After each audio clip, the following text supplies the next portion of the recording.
สวัสดีครับท่านผู้ชมทุกท่านนะครับผมที่ติดตาม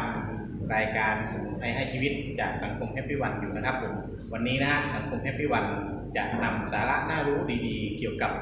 บูดหงอนไก่มาให้เพื่อนๆหรือว่าท่านผู้ชมได้รับฟังกันนะครับโรคบูดหงอนไก่นี่ฮะเป็นโรคชนิดหนึ่งที่เกิดขึ้นกับกลุ่มวัยรุ่นโดยบูดหงอนไก่นั้นเกิดจากเชื้อ HPV ที่มีมากกว่า150 สายพันธุ์กันเลยทีเดียวครับแต่มีเพียงแค่2สายพันธุ์เท่านั้นนะครับผมที่ทำให้เกิดเป็นโรคหูงอนไก่บริเวณอวัยวะเพศนะครับผมเกิดขึ้นเป็นติ่งเล็กๆนะฮะแล้วก็มีอาการแสบคันอาการเจ็บเวลามีเพศสัมพันธ์กันครับผมโรคเหล่านี้นะครับผมในการรักษาให้หายขาดได้โดยการใช้สมุนไพรแล้วก็ร่วมกับยาแผนปัจจุบันยาทานั่นเองนะครับยาแต้มนะครับผม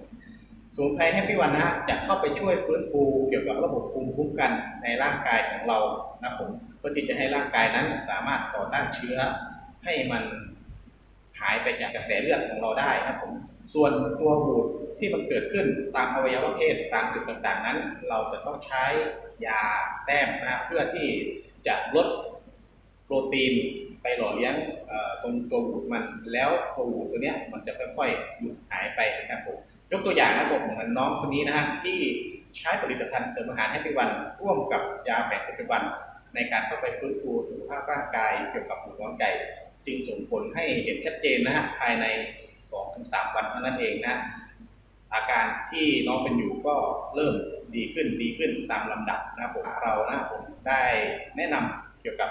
ผลิตภัณฑ์ที่ช่วยในการดูแลสุขภาพทางด้านหูงอนไก่แล้วเราจะมีการติดตามเป็นขั้นเป็นตอนนะผมสอบถามแนะนำวิธีใช้